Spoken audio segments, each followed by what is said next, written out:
हम इस वीडियो में बात करेंगे लगभग 200 वर्षों तक ब्रिटिश आर्थिक नीति, क्योंकि उन्होंने लगभग 200 वर्षों तक शासन है किया है। उसके बारे में हम थोड़ा सा इस पे बातचीत करेंगे।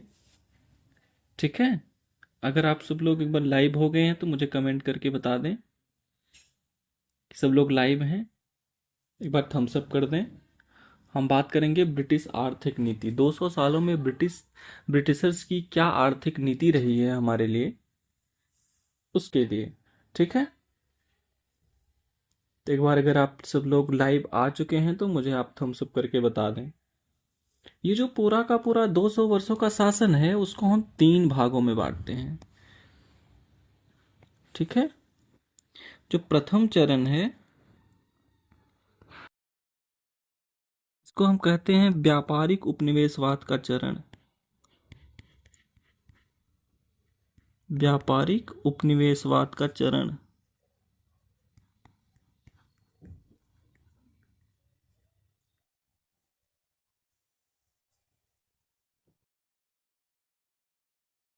ये 1757 से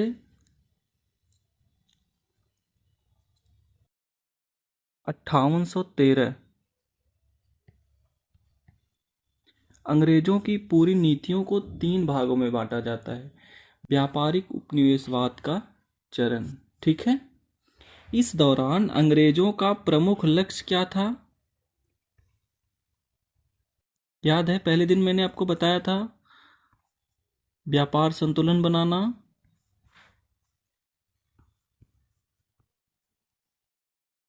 व्यापार संतुलन अनुकूल बनाना,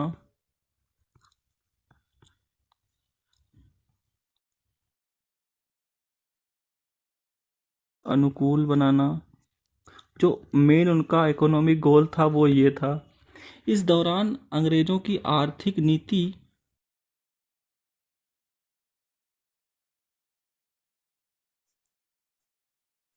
अंग्रेजों ने इस दौरान भू राजस्व में क्या किया प्रयोग? ठीक है। परमानेंट सेटलमेंट याद है सभी को, हमने जो बातचीत किया था, प्रारंभिक प्रयोग और अस्थायी बंदोबस्त। ठीक है। इस दौरान व्यापार के प्रति अंग्रेजों का क्या नजरिया था? भारतीय राजस्व से भारतीय उत्पादों को खरीदना, निर्यात करना। ठीक है। और इस दौरान उद्योगों को अंग्रेजों ने कैसे, उद्योगों को नुकसान किस प्रकार पहुंचाया?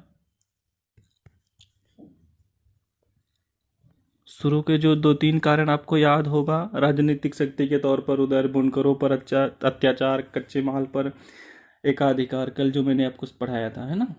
परिवहन वगैरह पे अंग्रेजों ने ध्यान नहीं दिया। इस अवधि में ध्यान दिया क्या? नहीं। वो तो बहुत बाद में आएगा। तो क्या होता है कि ब्रॉड कॉन्सेप्ट हमें फ्रेम करना होता है। शुरुआती दौर में उनका मेन गोल ये था, इस दौरान देखा जाए कृषि के क्षेत्र में या उद्योग के क्षेत्र में या व्यापार में वो क्या कर रहे थे। ठीक है।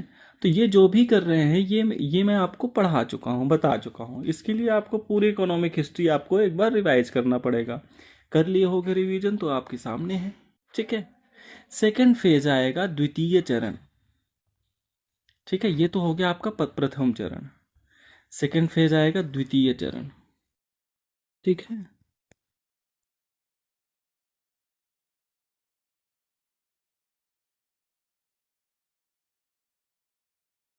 ये आएगा औद्योगिक उपनिवेशवाद का चरण।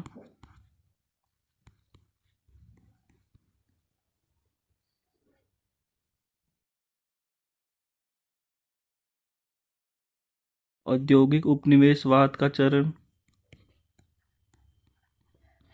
1813 से 60, 58, 50, इन शब्दों का ये नहीं है कि सिंबॉलिक महत्व है इनका। हम ये नहीं कह सकते कि 58, 50, 60 ही होगा। इस समय अंग्रेजों का प्रमुख लक्ष्य क्या था भारत में? भारत को बाजार और कच्चे माल के स्रोत के रूप में, बाजार एवं कच्चे माल के स्रोत के रूप में,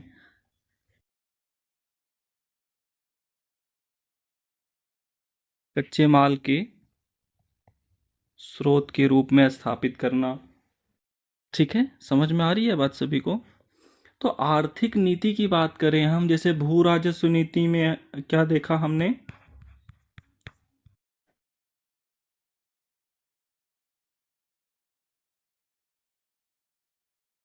रैयतवारी महलवारी हमने देखा, उसका कारण भी हमने बताया।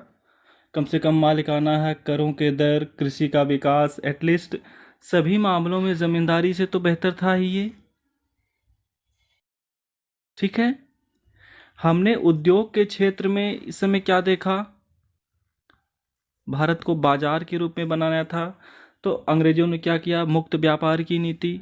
इसमें नीति क्या थी? भारतीय उद्योगों को नुकसान पहुंचाया ताकि ब्रिटिश उद्योगों को उसका स्थान मिल पाए, है ना? ठीक है। फिर भारतीय उत्पादों पर कर लगाना, कच्चे मालों का निर्यात करना, अंतर्देशीय सीमा शुल्क, जितनी पॉलिसी आपको याद आ जाए औद्योगिक क्रांति के बाद। सारी बातें तो लिखी हुई हैं आपके कॉपी के अंदर, मैंने ऑलरेडी बता रखा है। अब व्यापार यहाँ तक क्या था, अभी भी चाहे जितना नुकसान हुआ हो, हम रेडीमेड गुड्स को ही एक्सपोर्ट कर रहे थे। समझ रहे हो बात को? बट अब यहाँ पे क्या हो जाएगा, अब हम कच्चे मालों को एक्सपोर्ट करेंगे और रेडीमेड गुड्स को इंपोर्ट करेंगे। समझ में आ रही है बात सभी को? और यहीं पे जब आपको बाजार बनाना है, निर्यात करना है, तो परिवहन की चिंता तो करनी पड़ेगी आपको। चाहे पक्की सड़क हो, रेलवे हो, कुछ भी हो, चिंता तो करनी पड़ेगी। संचार के साधन में बदलाव करने पड़ेंगे, धीरे धीरे ही सही। तो अर्थव्यवस्था में इसके बाद जो बदलाव दिखेगा, कहीं ना कहीं वो ब्रिटिश हितों को, ये पढ़ा भी हम लोगों ने, है कि नहीं? ध्यान है ना सभी को? जो बदलाव हमने पढ़ा वो यहाँ दिखेगा हमें। तीसरा फेज जो माना जाता है, तृतीय चरण, जो बड़ा बदलाव होता है पॉलिसी में, जो थर्ड स्टेज माना जाता है, तृतीय चरण, यह है वित्तीय उपनिवेशवाद का चरण।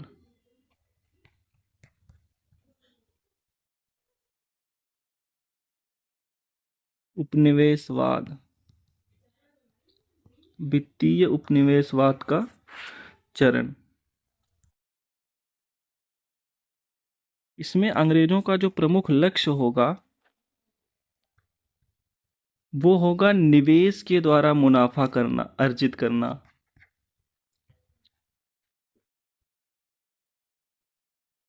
निवेश से लाभ अर्जित करना। ठीक है।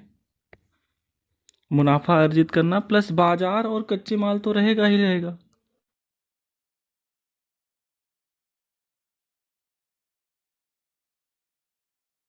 ठीक है। और बाजार कच्चा माल तो रहेगा ही रहेगा।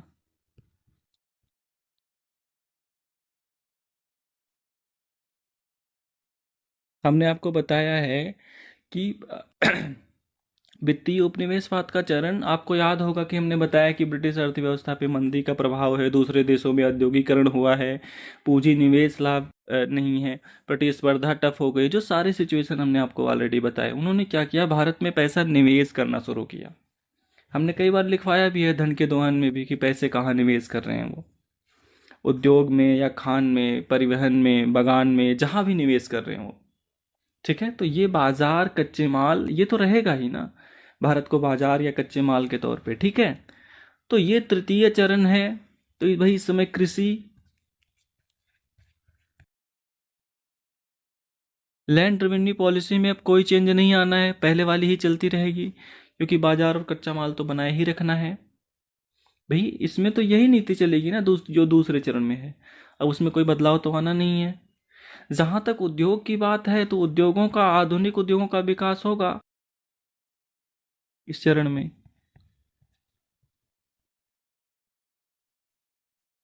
भारतीय उद्योगों को जो नुकसान है उस वो तो हो ही रहा है अंग्रेजों के द्वारा, बट आधुनिक उद्योगों का विकास इस चरण में। और इस चरण में परिवहन के साधन ज्यादा विकसित होंगे, क्योंकि निवेश होगा तो बड़े पैमाने पर निवेश होगा, तो रेलवे या पक्की सड़कें, इस तरह की चीजें, अधिक विकास होगा इस चरण में। ठीक है।